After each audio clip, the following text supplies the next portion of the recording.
பெற்றுக்கொள்ள வேண்டும். ரொம்ப முக்கியமானது. அதை பெறும் பொழுது மரியாதை நமக்குள் வரும். பிலிப்பியர் 2:12-13 படியுங்கள். மரியாதை என்பது என்ன? பிலிப்பியர் 2:12-13 படியுங்க. சீக்கிரம் முடிச்சிடறேன், இன்னும் 4 இருக்கிறது. நீங்கள் எப்பொழுதும் கீழ்ப்படிகிறபடியே நான் உங்களுக்கு சமீபமாய் இருக்கிற பொழுது மாத்திரமல்ல, நான் தூரமாய் இருக்கிற இப்பொழுதும் அதிக பயத்தோடும் நடுக்கத்தோடும் உங்கள் ரட்சிப்பை நிறைவேற பிரயாசப்படுங்கள். ஹல்லேலூயா. ரட்சிக்கப்பட்டோம், ரட்சிக்கப்பட்டு கொண்டு இருக்கிறோம், ரட்சிக்கப்படுவோம். ரட்சிப்புல 3 படி உண்டு. ஒன்று, ரட்சிக்கப்பட்டோம்.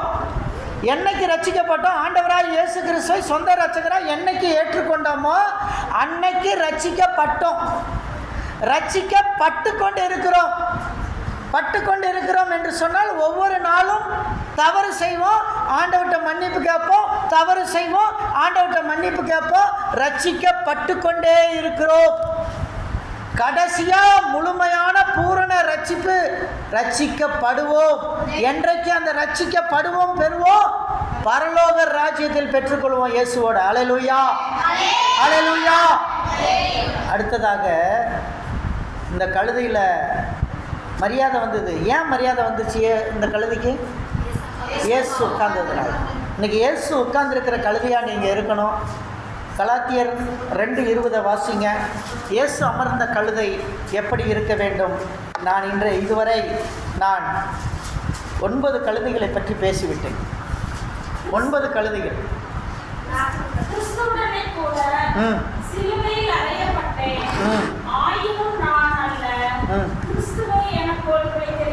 நமக்குள் பிழைத்திருக்கிறது யாரு? யாரோட சிலுவையில் அறையப்பட்டோம்? கிறிஸ்துவோட நம்ம சிலுவையில் அறையப்பட்டோம். அவரோட எப்படி அறையப்பட்டோம்? அவருடைய அப்பத்தையும் அவருடைய இரத்தத்தையும் நாம் பருகியிருக்கிறோம்.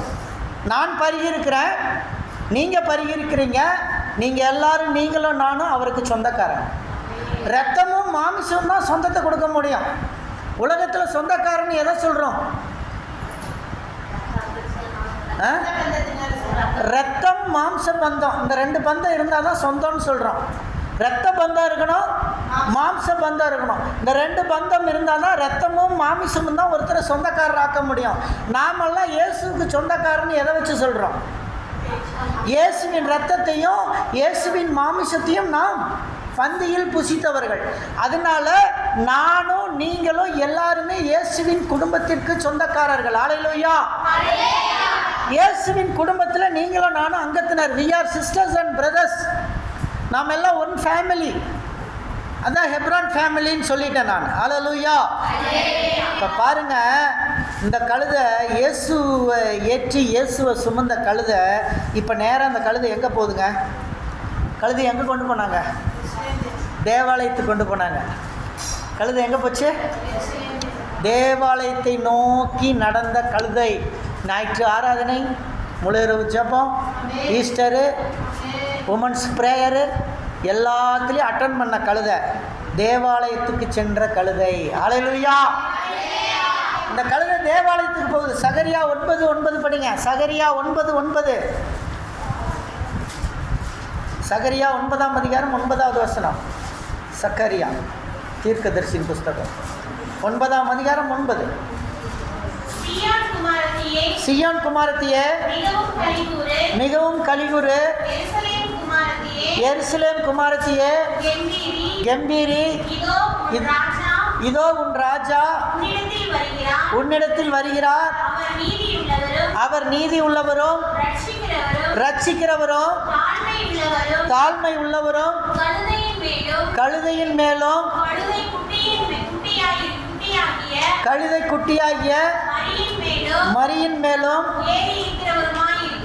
ஏறி இருக்கிறவருமாய் இருக்கிறார். ஹல்லேலூயா. நீங்கள்லாம் யாரு? சியோன் குமாரத்திகள். இப்போ அந்த குமாரத்திகள் எங்கே இருக்கிறீங்க? தேவாலயத்தில் இருக்கீங்க. எங்கே இருக்கிறீங்க? தேவாலயத்தில் இருக்கீங்க. சர்ச்சுக்குள்ளே போயாச்சு. சியோன் குமாரத்திகள் சர்ச்சுக்குள்ளே போயிட்டு என்ன பண்ணணும்?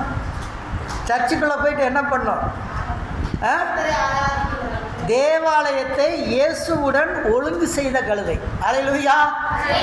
இந்த வசனத்தை படிக்க முடியுமா யாராவது பைபிளில்? 11வது வசனத்துக்கு மேலே, 10ஓட நீங்கள் நிறுத்திட்டீங்க வேத வாசிப்பில். 11க்கு போங்க. என்ன நடந்துச்சு? அதற்கு ஜனங்கள், இவர் கலிலேயாவில் உள்ள நாசரேத்தில் இருந்து வந்த தீர்க்கதரிசியாகிய இயேசு. இல்லை, இயேசு அங்கே என்ன பண்ணார் அது பின்னாடி படிங்க. அந்த அந்த அந்த வசனத்தை மத்தேயு 21:13.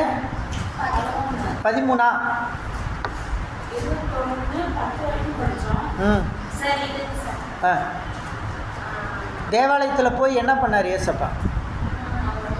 இயேசு தேவாலயத்தில் பிரவேசித்து ஆலயத்திலே விற்கிறவர்கள் கொள்ளுகிறவர்கள். விற்கிறவங்க வாங்குறவங்க, கொள்றவங்கன்னா என்னது? வாங்குறவங்க. விற்கிறவங்க வாங்குறவங்கெல்லாம் தேவாலயத்துக்குள்ளே உட்காந்து என்ன பண்ணிகிட்டு இருக்காங்க? புறா விற்றுக்கிட்டு இருக்காங்க. தேவாலயத்தில் புறா விற்கிறாங்க. தேவாலயத்தை கல்லர் குகையாக மாற்றிட்டாங்க. இப்போ இயேசுவோட போன கழுதை என்ன பண்ணுது? தேவாலயத்தை ஒழுங்குபடுத்துது. அல்லேலூயா. கழுதைகள் என்ன செய்யணும்? தேவாலயத்தை ஒழுங்குபடுத்தணும். ஊழியத்தில் ஒழுங்குபடுத்தணும். ஜெபத்தில், வேத வாசிப்பில், சர்ச்சு டெக்கரேஷன் பண்ணுறதுல ஒழுங்குபடுத்துகிற கழுதைகளாக இருக்கணும். அல்லேலூயா. அல்லேலூயா. தேவாலயத்தை